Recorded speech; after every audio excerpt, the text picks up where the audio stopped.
The next day they gave notice that they could not tend geese another year, but must go elsewhere. Where were they going?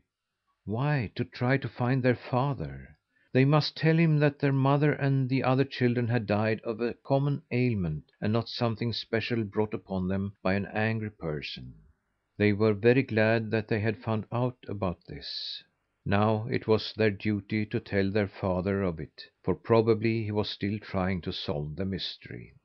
Osa and Mats set out for their old home on the heath. When they arrived, they were shocked to find the little cabin in flames. They went to the parsonage, and there they learned that a railroad workman had seen their father at Malmberget, far up in Lapland. He had been working in a mine and possibly was still there. When the clergyman heard that the children wanted to go in search of their father, he brought forth a map and showed them how far it was to Malmberget, and tried to dissuade them from making the journey. But the children insisted that they must find their father. He had left home believing something that was not true. They must find him and tell him that it was all a mistake. They did not want to spend their little savings buying railway tickets, therefore they decided to go all the way on foot, which they never regretted, as it proved to be a remarkably beautiful journey. Before they were out of Småland, they stopped at a farmhouse to buy food. The housewife was a kind, motherly soul who took an interest in the children. She asked them who they were and where they came from, and they told her their story. "Dear, dear, dear, dear," she interpolated time and again when they were speaking. Later she petted the children and stuffed them with all kinds of goodies, for which she would not accept a penny. When they rose to thank her and go, the woman asked them to stop at her brother's farm in the next township. Of course the children were delighted. "Give him my greetings and tell him what has happened to you," said the peasant woman. This the children did, and were well treated. From every farm after that it was always: "If you happen to go in such and such a direction, stop there or there and tell them what has happened to you." In every farmhouse to which they were sent, there was always a consumptive. So Osa and Mats went through the country, unconsciously teaching the people how to combat that dreadful disease. Long, long ago, when the Black Plague was ravaging the country, it was said that a boy and a girl were seen wandering from house to house. The boy carried a rake, and if he stopped and raked in front of a house, it meant that there many should die, but not all, for the rake has coarse teeth and does not take everything with it.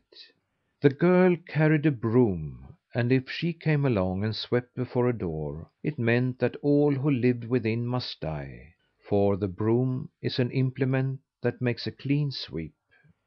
It seems quite remarkable that in our time two children should wander through the land because of a cruel sickness. But these children did not frighten people with the rake and the broom.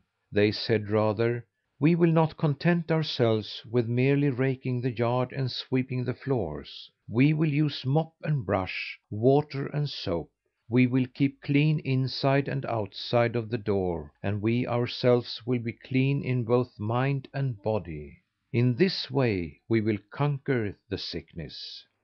One day, while still in Lapland, Akka took the boy to Malmberget, where they discovered little Mats lying unconscious at the mouth of the pit. He and Osa had arrived there a short time before. That morning he had been roaming about, hoping to come across his father. He had ventured too near the shaft and had been hurt by flying rocks after the setting off of a blast. Thumbietot ran to the edge of the shaft and called down to the miners that a little boy was injured. Immediately a number of labourers came rushing up to little Mats. Two of them carried him to the hut where he and Osa were staying. They did all they could to save him, but it was too late. Thumbietot felt so sorry for poor Osa. He wanted to help and comfort her, but he knew that if he were to go to her now, he would only frighten her, such as he was. The night after the burial of little Mats, Osa straightway shut herself in her hut. She sat alone, recalling one after another things her brother had said and done. There was so much to think about that she did not go straight to bed, but sat up most of the night. The more she thought of her brother, the more she realized how hard it would be to live without him. At last she dropped her head on the table and wept. "What shall I do now that little Mats is gone?" she sobbed. It was far along toward morning, and Osa, spent by the strain of her hard day, finally fell asleep. She dreamed that little Mats softly opened the door and stepped into the room. "Osa, you must go and find father," he said. "How can I, when I don't even know where he is?" she replied in her dream. "Don't worry about that," returned little Mats in his usual cheery way. "I'll send someone to help you." Just as Osa, the goose girl, dreamed that little Mats had said this, there was a knock at the door. It was a real knock, not something she heard in the dream. But she was so held by the dream that she could not tell the real from the unreal. As she went on to open the door, she thought: "This must be the person little Mats promised to send me." She was right, for it was Thumbietot come to talk to her about her father. When he saw that she was not afraid of him, he told her in a few words where her father was and how to reach him. While he was speaking, Osa, the goose girl, gradually regained consciousness. When he had finished, she was wide awake. Then she was so terrified at the thought of talking with an elf that she could not say thank you or anything else, but quickly shut the door. As she did that, she thought she saw an expression of pain flash across the elf's face, but she could not help what she did, for she was beside herself with fright. She crept into bed as quickly as she could and drew the covers over her head. Although she was afraid of the elf, she had a feeling that he meant well by her. So the next day she made haste to do as he had told her. End of Osa, the Goose Girl and Little Mats. Read by Lars Rolander.